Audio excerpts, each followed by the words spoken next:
Now I want to ask you, what do you do for a living?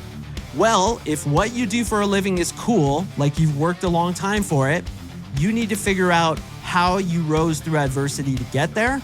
If it sucks what you do for a living, then you need to talk about what you're working towards. So for example, you're a waiter and you're trying to become an actor, let's say. First, you'd say you're an ass model, do that whole gig, then say, no, actually, I'm a waiter right now, but I'm working towards my real dream, which is to be an actor. When I was a kid, I saw an actor on stage and it just blew my mind.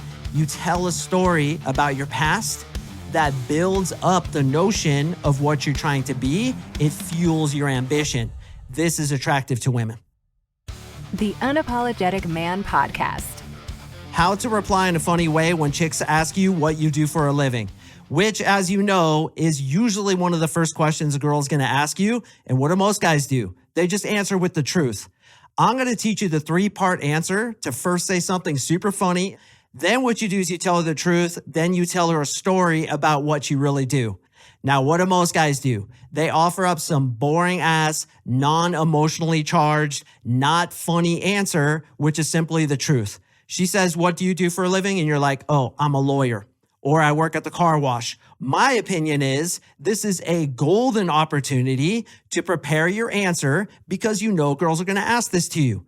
So what we do is we answer it in 3 parts, as I mentioned previously. The first thing is funny, complete bullshit. The second thing's the truth, what you really do. And then you have to tell a story, an emotionally charged story about why you became that thing, which I'm going to get into as well. When it comes to being interesting in this way, it's not only about her asking you questions, but you asking her questions as well. So she's going to ask you what you do for a living. Well, you have to ask her the same thing. Now, what do most guys do? They just say, what do you do for a living?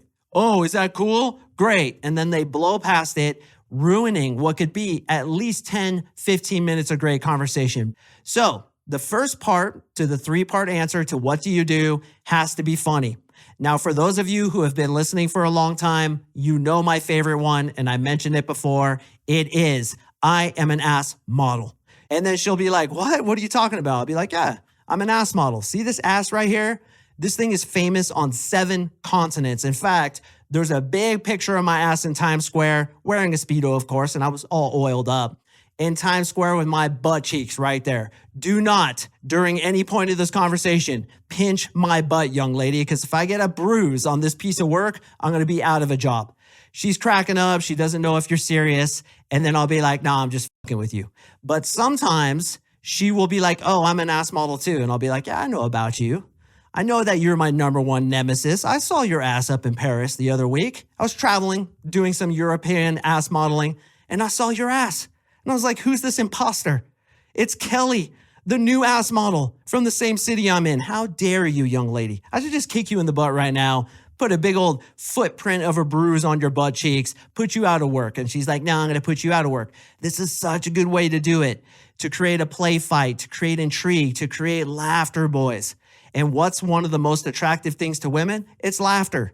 And why is laughter important? Because it shows intelligence. So you run the joke, hopefully crack her up if she's at least socially intelligent enough to go along with it. It's a really good time. Then you tell her the truth. Okay, no, actually, I'm an NLP coach. Do you know what NLP is? Most of the time they'll say no, and I'll say it stands for Neuro Linguistic Programming. Basically what I do is I work with men who are having problems with confidence, having problems with bad belief systems, and I remove those bad belief systems from their brain so that they can act more confidently. But the way I frame it, because the whole dating coach thing, some girls like trip out on it. They think I'm like using techniques on them, which I always tell them I am. Like, oh yeah, I'm just totally hypnotizing you right now. But usually I just tell them I'm an NLP coach. I help guys with confidence. And then what does that do? It builds a lot of attraction of them getting attracted to me because it shows I'm passionate about what I do. I might even tell the story about how I lived in Japan and used to have panic attacks, couldn't find the solution. I did drugs.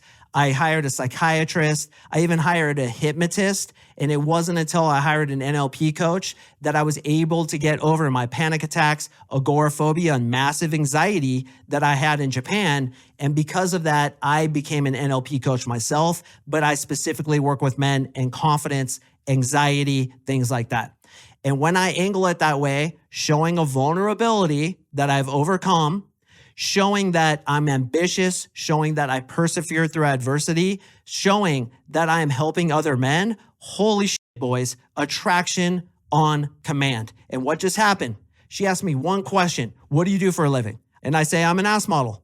Then I do the whole ass model thing, tell them the truth. I'm an NLP coach, tell them about my living in Japan, my panic attacks, my anxiety. I've gotten over it. And now I'm helping other guys get over stuff like that too, installing confidence in them so they can become a tier 1 dude. Holy crap, boys.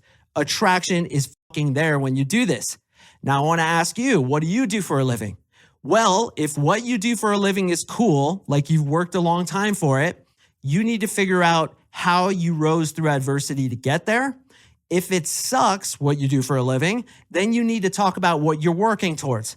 So for example, you're a waiter and you're trying to become an actor, let's say.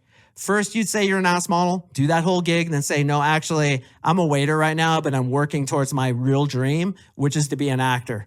When I was a kid, I saw an actor on stage and it just blew my mind. You tell a story about your past that builds up the notion of what you're trying to be. It fuels your ambition. This is attractive to women. What's up, brother? Thank you so much for watching. I really appreciate it. To watch the full podcast episode, click here. And before you go, if you're feeling extra generous, please like, comment, subscribe. It really helps me in the algorithm. I'd sincerely appreciate it. Unapologetic Army.